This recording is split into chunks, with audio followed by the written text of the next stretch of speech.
The Porcupine. Each Saturday I shout hooray, for that's my pocket money day. Although it's clearly understood I only get it when I'm good. This week my parents had been told that I had been as good as gold, so after breakfast 50p my generous father gave to me. Like lightning down the road I ran until I reached the sweet shop man, and bought the chocolates of my dreams, a great big bag of raspberry creams. There is a secret place I know where I quite often like to go, beyond the wood, behind some rocks, a super place for guzzling chalks. When I arrived I quickly found a comfy-looking little mound, quite clean and round and earthy brown, just right, I thought, for sitting down. Here I will sit all morning long and eat until my chalks are gone.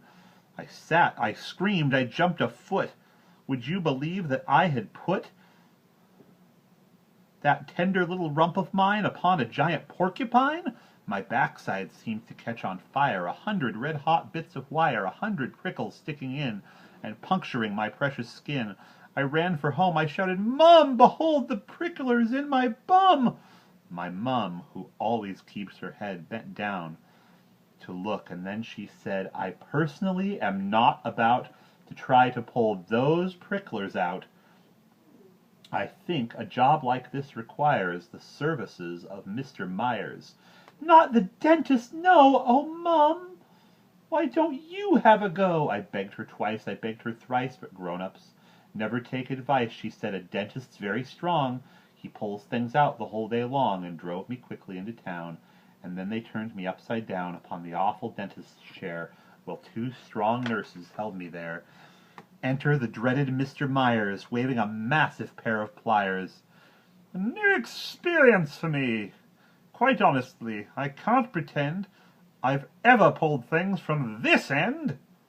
He started pulling one by one and yelling, oh my, what fun!" I shouted, "Help!" I shouted, "Ow!" He said, "It's nearly over now. For heaven's sakes, don't squirm about. Here goes, the last one's coming out."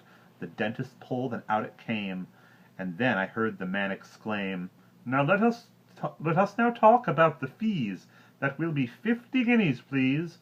My mother is a gutsy bird, and never one to mince a word. She cried, "By gosh, that's jolly steep." He answered, "No, it's very cheap. My dear woman, can't you see that if it hadn't been for me, this child could go another year with prickles sticking in her rear?" So that was that.